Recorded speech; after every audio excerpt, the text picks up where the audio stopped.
작년 12월 말 시사매거진인 제작진은 제천국제음악영화제의 만성적인 적자 운영, 불투명한 회계관리, 또 비효율적인 조직 운영 등을 지적한 바 있습니다. 결국 작년 9회 영화제도 1억 7천만 원이 넘는 적자를 기록한 것으로 최종 확인됨에 따라 이에 대한 책임 공방이 불거지고 있습니다. 더욱이 더 이상의 적자 운영은 안 된다는 영화제 조직위원장인 최명현 제천시장의 강력한 지시에도 불구하고 발생한 결과라서 적지 않은 논란이 일고 있습니다. 작년 11월 27일 제천시의회 행정사무감사. 지난 8월에 열렸던 9회 제천국제음악영화제 손익평가에 대한 질문이 집중됩니다. 그러면 과장님, 올해도 마이너스 경영인가요? 아니, 아직까지는 아닌데. 그럼 확실하게 아니라고 말씀하시는 건가요? 현재까지는 아닙니다. 현재까지는 적자 운영이 아니라고 강변하는 담당 과장. 하지만 연말을 불과 한 달 남짓 남겨놓은 상황에서 2013년 한 해 당기 순이익을 예측하기란 그리 어려운 일이 아니었습니다. 네, 20억 한 6천만 원의 올해 예산 중에서 지금 한 18억 8천만 원이 지금 현재 다 지출이 됐고요. 예. 그리고 나서 지금 1억 8천이 추가로 지금 지급이 됐습니다. 그러고 나서도 지금 미지급금이 있습니다. 예. 제가 봤을 때 올해도 마이너스 경영입니다. 얼마 지나지 않아 담당 과장도 적자 운영을 스스로 인정하고 맙니다. 절대 빚은 지면 안 된다라고도 또 말씀을 하셨고, 예. 예. 그런데도 지금 영화제 집행위원회에서 우리 영화제 이사장님이면서 우리 제천시의 시장님 말씀을 어긴다는 얘기잖아요. 그죠? 네. 어겼습니다. 그러니까 지금 마이너스 경영을 예측하고 계신 거죠? 올해도? 예측하고 있습니다. 네. 사실 제천시는 영화제 지속 개최에 대한 찬반 양론이 일자 지난 2010년 민선 5기 출범식 후 제천시민 1,008명을 대상으로 영화제 존폐 여부를 묻는 여론조사를 시행한 바 있습니다.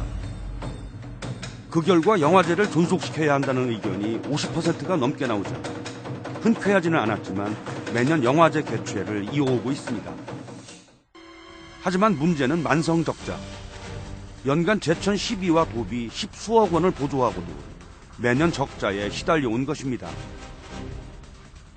결국 최명현 제천시장은 작년 2월 8회 영화제 결산 총회 자리에서 영화제 집행위원회 측에 강력한 주문을 하게 됩니다. 조직위원장님이신 제천시장님이 그 전에 3억 마이너스 난 부분에 있어서 조속히 상환을 하고, 그리고 이제 2013년 영화제만큼은 절대로 부채 운영을 하지 말아라. 그 총회에서 말씀하신 사항이거든요. 그러나 올 1월 20일 제천음악영화제 집행위원회 측이 제천시에 제출한 자료에 따르면 작년 9회 영화제도 무려 1억 7천만 원이 넘는 손실을 기록한 것으로 확인됐습니다. 작년 영화제 기간 중 외부 인사들의 숙소로 사용됐던 청풍호변의 한 호텔. 취재진이 대금 미지급 사실 확인을 요청하자 호텔 관계자는 황급히 어디론가 전화 통화를 합니다. 일단 그렇게 말씀을 드리면 되죠, 그쪽에서. 네. 지금 오늘까지 결제하는 걸로 돼 있어서 지금 만나러 가는 중이라는데, 서울에서. 아, 오늘 결제를 한다고요? 네. 통장에 잔고가 없는 걸로 제가 알고 있는데. 오늘이 대금 결제일이라고 둘러댑니다. 올해도 또 영화제 집행위원회 측과 숙소 제공 계약을 맺어야 하는 입장이다 보니 집행위원회와의 관계가 불편해지는 것을 극도로 꺼리는 눈치입니다. 결국 이 호텔 측은 무려 7천만 원 가까이 되는 숙박비를 아직까지 받지 못한 것으로 최종 확인됐습니다. 시장님의 지시사항을 불이행했다는 거에 대해서도 영화제 사무국 측에서는 책임을 져야 되고, 두 번째로 1억 7천의 부채 내역을 봐도 본인들 인건비뿐만이 아니고 타 제천의 세명대하고 레이크 호텔 여러 가지 부분에 지금 부채를 진 상황입니다. 그분들한테도 피해를 준 거고요. 그리고 상당히 불계획적으로 지금 영화제 사무국을 운영하고 있다고 단적으로 보여주고 있기 때문에. 하지만 영화제 집행위원회 측은 부채 운영의 책임을 제천시 측으로 돌립니다. 그건 시에도 문제가 있는 거예요. 그 전년도에 비해서 한 1억 정도가 안 들어왔어요. 사실 1억 정도가 들어왔으면 거의 다 털었다고 봐도 돼요. 저희 사무국 보증금도 3천만 원이나 있기 때문에 그 돈은 확보받은 돈이 아니에요. 그러니까 그것도 결국은 제천시 거면 결국은 1억 4천 되는 돈이거든요. 그런데 작년에 1억이 덜 들어왔다고요. 그게 꼭 영화제만의 문제예요.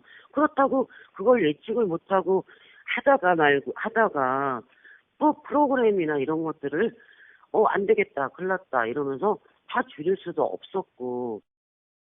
취재 결과 영화제 집행위원회 측이 덜 지원받았다고 주장한 1억 원은 추경 예산 때 요청했던 연중 순회 영상상영회라는 신규 사업비 5천만 원과 행사 협찬금이었던 것으로 확인됐습니다.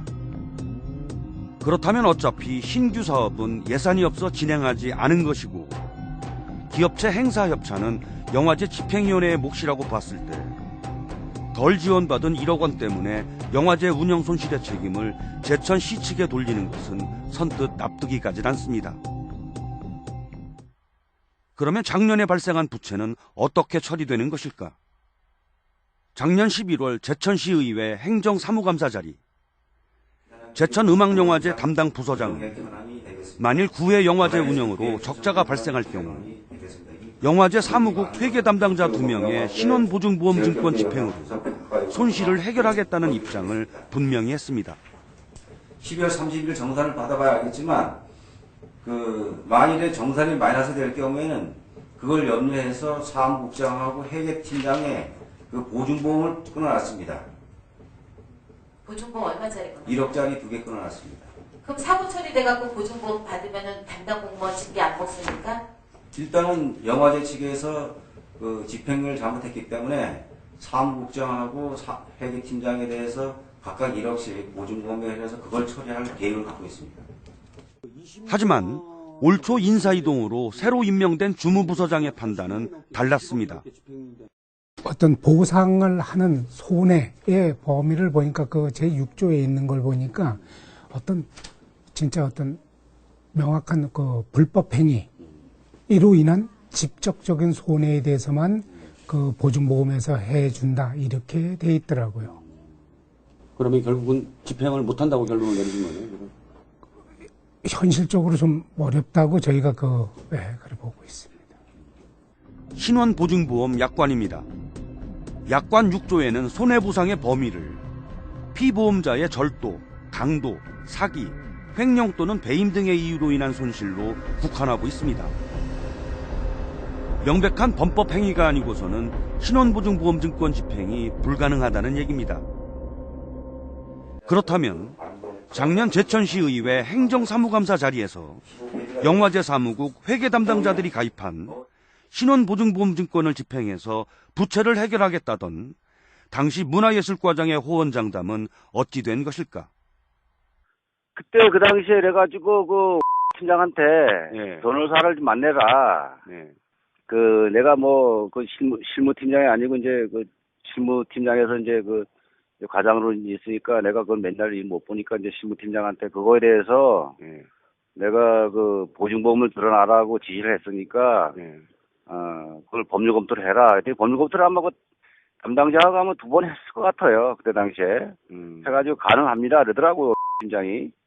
보증보험증권 집행이 가능하다? 예. 하지만 이 법률적 검토는 타당치 않은 것으로 불과 몇 달 만에 완전히 뒤집힌 것입니다. 공인신분으로서 제천시 전 주무부서장의 확답이 결과적으로 공연불이었던 것입니다. 근데 우리 과장님은 부채 운영이 나면 다 그 증권으로 해결되는 것처럼 말씀을 해주셨기 때문에 다른 업무보고 자리도 아니고 사무감사 자리였기 때문에 그 담당 과장님이었던 분도 그 부분에 있어서는 좀 책임이 있고 그런 조치가 좀 있어야 되지 않을까. 담당 부서의 법률 검토상의 착오였든 아니면 담당 부서장의 순간적인 책임 회피였든 간에 작년에 발생한 1억 7천여만 원의 부채는 고스란히 제천 시민을 비롯한 국민의 부담으로 남게 됐습니다. 하지만 이 억대의 손실에 대한 책임 소재를 놓고 제천국제음악영화제 집행위원회 측과 제천시, 시의회 간의 갈등이 깊어지고 있습니다.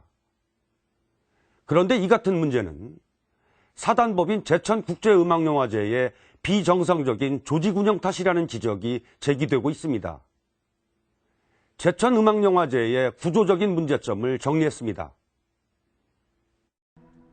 제천국제음악영화제 예산집행 내역에는 부채 상환금이라는 항목이 있습니다. 전년도의 사업 손실을 그 이듬해 초 보조금이 지급되면 우선 변제하는 방식으로 사업을 진행해 오고 있는 것입니다. 다시 말해 매년 적자 운영이 되풀이되고 있는 것입니다. 그렇다면 왜 이런 악순환이 반복되고 있는 것일까? 통제는 하는데 야들이 아까 말씀드렸듯이 뭐 행사를 하다 보면 더 잘해보려고 이렇게 조금씩 빚을 갖고 갔던 게 이렇게 쌓였던 거라서 최종적으로다가 터진 거죠. 저도 그걸 뭐 모르는 게 아니라 안 된다 해도 계속 그렇게 됐다가 나중에는 영화제 집행위원회 측의 이야기를 들어봤습니다. 그런데 이제 티켓 수입 같은 거를 예상할 수 없고 추경 예산을 어떻게 1억, 재작년엔 1억 나왔는데 작년에는 5천만 원 나왔어요. 그런 거를 담보할 수 없고 그다음에 협찬을 담보할 수 없고 축제 중에서는 그런 그 협찬이나 티켓 수입 이런 걸 얻는 데가 영화제밖에 없잖아요. 다른 곳은 다 보조금만 갖고 하니까 그거는 딱 맞출 수가 있을 거예요. 근데 이거는 자부담이라는 게 들어가 있어서 그게 4, 5억씩 된단 말이에요. 그게 정확히 어떻게 예측을 하냐고요. 물론 영화제 티켓 수익과 협찬금 등 유동적인 변수로 인한 운영의 어려움은 이해할 수 있습니다. 하지만 문제는 제천국제음악영화제가 올해로 10년째를 맡고 있다는 사실입니다. 사업 초기라면 돌발 변수에 대한 대체 능력 부족을 이해할 수 있지만 이젠 10년씩이나 된 영화제에서 이런 문제가 반복된다는 것은 좀처럼 이해하기 힘든 대목입니다. 지난 1월 20일 영화제 집행위원회 측은 부채 발생 원인과 부채 해결 방안을 제출하라고 요구한 제천시 측에 5쪽짜리의 공문을 전달해 왔습니다. 이 공문을 통해 집행위원회 측은 누적 부채의 원인을 매년 부채가 발생했다기보다는 2006년과 2009년에 뜻하지 않은 큰 손실이 발생했기 때문이라고 주장했습니다. 그러나 이것은 명백히 집행위원회 측의 부실 운영의 결과라고 지적합니다. 2006년도면 영화제 2회 때 이야기입니다. 그때 발생된 누적을 지금까지 안고 왔다면 영화제 사무국은 더 큰 문제가 있는 거죠. 그 해에 2006년도에 부채가 지금 난 원인 중에서 첫 번째가 지금 6년도 2회 때 발생된 걸로 계속 끌고 왔다라고 지금 말씀을 하시고, 그렇지만 지금 영화제가 9년째입니다. 그러면 충분히 여러 가지를 통해서 부채 운영을 개선할 수 있었는데, 제가 봤을 때는 그 영화제 사무국 측에서 제대로 계획되지 않은 영화제를 치르면서 발생된 그 적자라고 보고요. 또 집행위원회 측은 누적 부채는 자신들의 책임이라기보다는 계획하지 않은 사업을 제천시가 진행했기 때문이라고 명시했습니다. 그래서 그러면 사무국은 책임이 없다라는 말씀이신 거예요? 책임이 없다라고는 할 수 없죠. 저는 책임을 같이 나누고 그래서 협력해서 같이 파트너로 우리는 그런 거 그 전문적인 이제 프로그래밍을 하고 초청하고 뭐 이런 것들을 하고 그리고 이제 예산을 잘 만들어서 잘 쓰고 이런 저희도 책임이 있죠. 그런데 그거를 영화제만의 책임으로만 말씀을 하시는 분들한테는 좀 억울하다는 거죠. 그건 아니라는 거죠. 그러나 제천시는 집행위원회 측의 주장을 이해하기 어렵다는 입장입니다. 여러 가지 일이 저희도 하여튼 그거에 대해서는 이것이 우리 영화제라는 거 음악영화제 자체가 우리 행정기관이 직접 집행하기에는 여러 가지 문제점이 많고 어려움이 있어서 그 세운 과목이 민간 위탁금입니다. 민간 위탁금의 그 사업 성격은 위탁을 받은 사업자가 어떤 신의 성실 원칙에 의해서 제대로 해야 되는데 그것을 잘 못했는데 그렇게 어떤 입장 표명을 자꾸 한다는 것에 대해서 참 유감스럽게 생각을 하고 있습니다. 사단법인 제천국제음악영화제 설립 운영에 관한 조례입니다. 이 조례에 따르면 영화제 수행과 관련된 업무를 민간 사업자에게 위탁할 수 있도록 하고 있습니다. 결국 제천시는 이 규정에 따라 영화제 수행을 현 집행위원회 측에 위탁한 만큼 영화제 운영으로 인한 손실은 위탁받은 사업자가 책임져야 한다는 것입니다. 저는 전적으로 그 영화제 사무국에 책임이 있다고 생각합니다. 왜냐하면 제천시 문화예술과 담당 부서에서는 그분들이 전문가이기 때문에 큰 틀에서만 그 행정적인 도움을 주는 거지 영화제 사무국에서 모든 것을 책임지고 행사를 진행하고 계획을 짜는 겁니다. 그래서 그분들이 전적으로 그 부분에 있어서도 책임을 져야 하는데 제천시의 책임을 전가하는 모습을 보고 그 부분도 굉장히 저는 유감스럽다고 생각합니다. 하지만 영화제 집행위원회 측은 공문을 통해 자신들을 압박하고 있는 제천시 측에 노골적으로 서운함을 표시했습니다. 시장님이랑 다 같이 이제 올해는 좀 대화를 많이 해서 정말 우리가 파트너로 윈윈하고 잘해보자 이렇게 했어요. 초기에. 그랬는데 이제 갑자기 공문으로 와서 뭐 1, 2, 3 뭐 이런 제안을 하면서 이거를 이행 후에 보조금을 집행할 예정임 이렇게 오니까 대화로서 풀고 일단 신뢰부터 회복하고 이러기로 해놓고 갑작스럽게 공문이란 걸로 와서 그렇게 하니까 우리 이거는 좀 서운하다, 유감이다. 하지만 제천시는 이해할 수 없다는 반응입니다. 저희가 공문으로 그렇게까지 할 때는 이것이 우리 집행부서 뜻뿐만 아니라 조직위원장님, 시장님, 그리고 그야말로 행정사무감사에 지적된 의회의 뜻이기도 하기 때문에 그렇게 전달한 겁니다. 그래서 어떤 개인적인 감정 없이 그야말로 업무를 좀 정상화시키고자 그래 한 건데 거기에 대해서 그렇게 심히 유감이라고 답변이 와서 참 적잖이 당황했습니다. 심지어는 영화제 집행위원회 측의 문제 해결 의지까지 의심하고 나섭니다.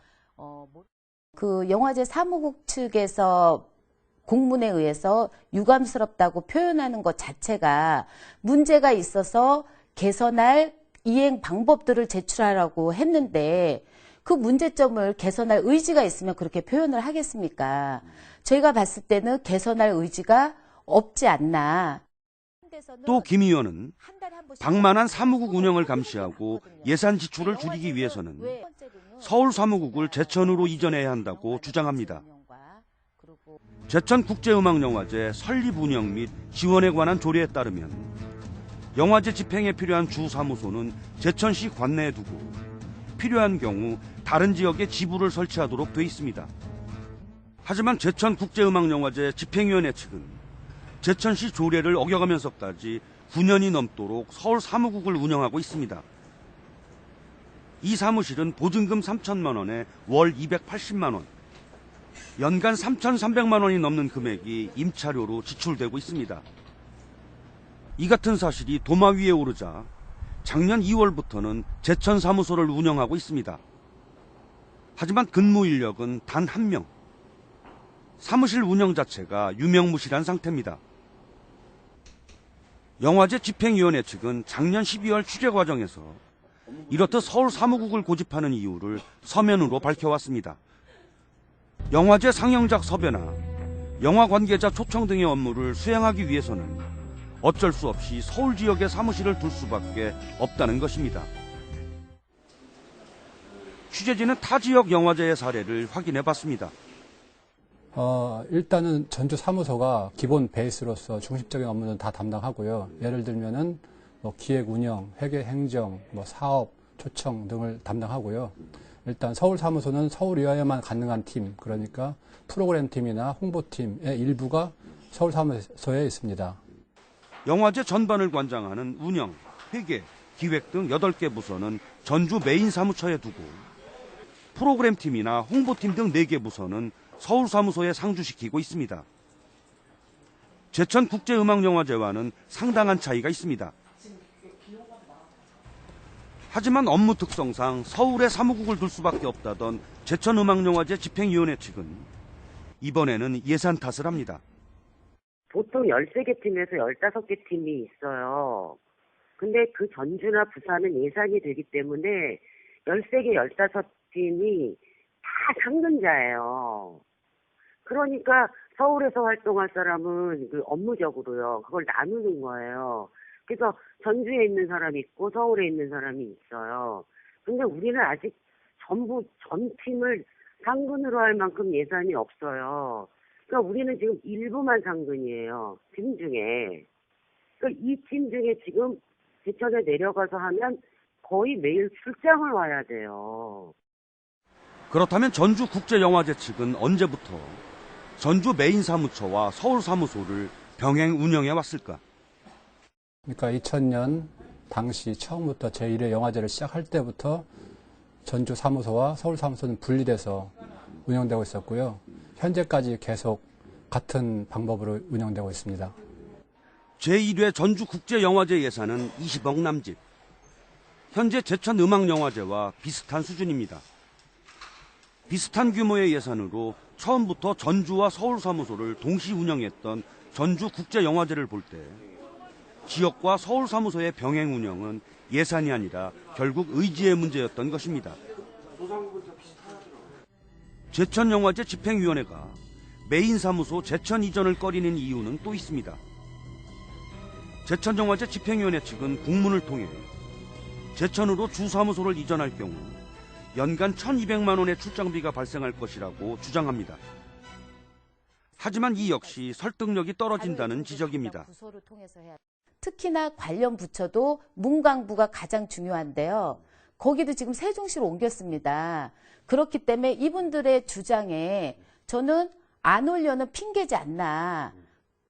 또 집행위원회 측은 서울 사무소 상근자 9명에 대한 제천 숙소 보증금과 월 임차료, 심지어는 이사 비용까지 요구하고 나섰습니다. 그렇지 않으면 월급을 올려줘야 돼요. 150에서 190 사이 받는 애들을 거기 월세를 내고 거기서 생활하고 이러면 남는 게 얼마나 있겠어요.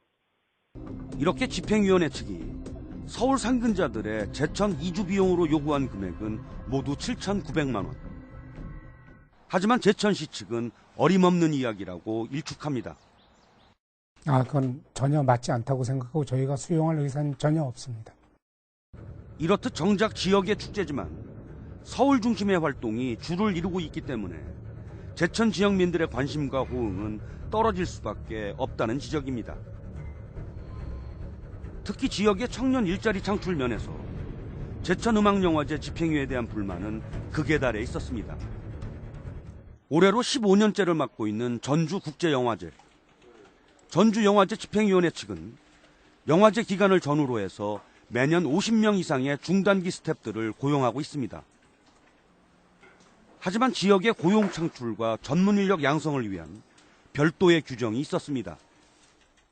스텝 모집 기준을 전주 지역 거주자 또는 영화제 기간 중에 전주 지역 거주 가능한 자라고 지었는데요.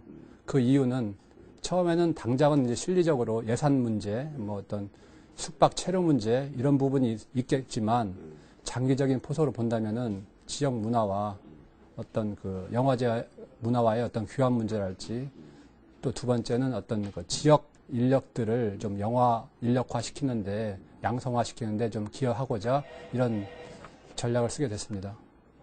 제천음악영화제 집행위원회 측도 매년 50명가량의 스태프들을 고용하고 있습니다. 하지만 10년이 다 돼가도록 지역의 일자리 창출이나 영화 인력 양성에 대한 배려는 전무하다는 지적입니다. 근데 9년 동안 제천시는 그 지원 자격이 전혀 없습니다.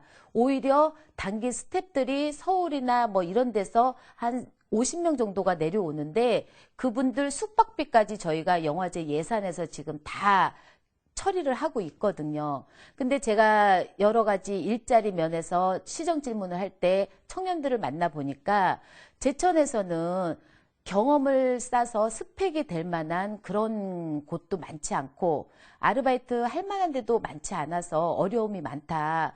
그래서 그 방학이나 휴학할 때도 타지로 나가야 되는데 그럴 때는 또 숙박비도 들고 여러 가지 애로사항이 많다라고 얘기를 많이 들었습니다. 그래서 저는 그런 거 볼 때 영화제가 지금까지 9년 동안 하면서 그런 지원 자격 조건을 왜 안 넣었으며 그렇게 해서 영화제가 과연 제천 시민과 지금까지 함께한 영화제였나.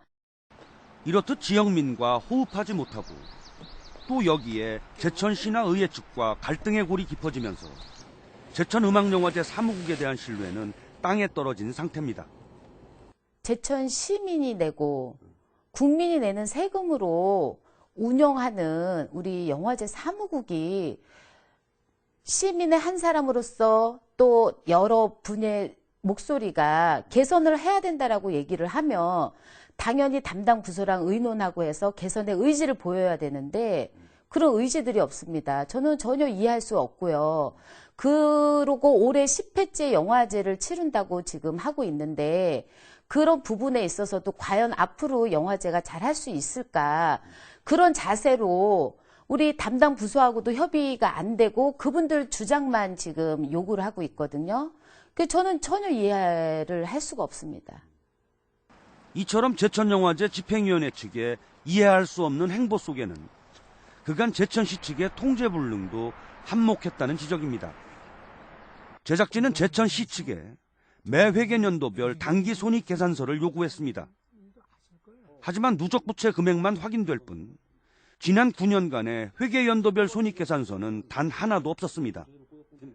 매년 얼마의 손해가 또 얼마의 이익이 났는지 전혀 파악이 안 되고 있는 것입니다. 9년을 영화제를 운영을 해오면서 당해 연도의 어떤 손익계산이 나와 있는 자료가 단 한 군데도 없어요. 이거에 대해서는 어떻게 생각하세요? 저는 그거는 아니라고 생각이 됩니다. 물론 임명된 지 석 달밖에 안 된 주무부서장을 탓할 수는 없습니다. 하지만 지난 10년간 이런 상황이 지속됐기 때문에 온갖 루머가 양산되고 있는 실정입니다. 야, 이거 무슨 커넥션에 있는 거 아니냐. 아니, 왜 이렇게 제천시가 국제음악영화제 사무국에 이렇게 끌려가느냐. 이런 지적이 나오거든요. 저는 제가 직원 시절 때부터 지금 과장까지 오면서 한 번도 이쪽 문화예술 쪽으로 관계되질 않아서 그런 얘기는 저는 처음입니다. 금시초문. 예. 한간에 떠도는 루머에 대해서는 무척이나 경계하는 눈치입니다. 그래도 그나마 다행인 것은 오랜 기간 이어져 온 비상식적인 구조에 대해서는 문제의식을 같이 하고 있었습니다.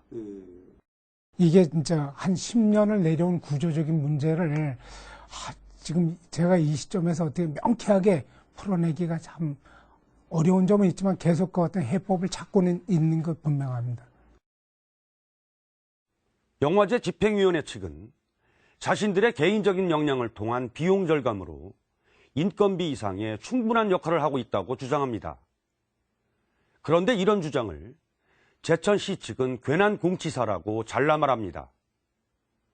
왜냐하면 제천시가 영화제를 치르기 위해서 집행위원장과 부집행위원장 또 사무국 직원들을 고용한 이유는 그들이 나름 그 분야의 전문가이기 때문인 것입니다.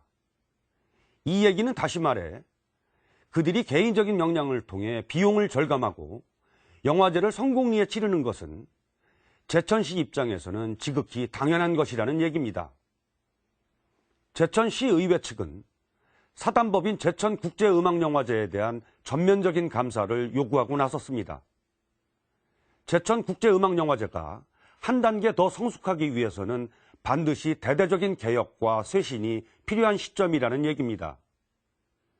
내년이면 10주년을 맞는 제천국제음악영화제가 아시아권 유일의 음악영화제로서 다시 한번 거듭나길 기대해 봅니다.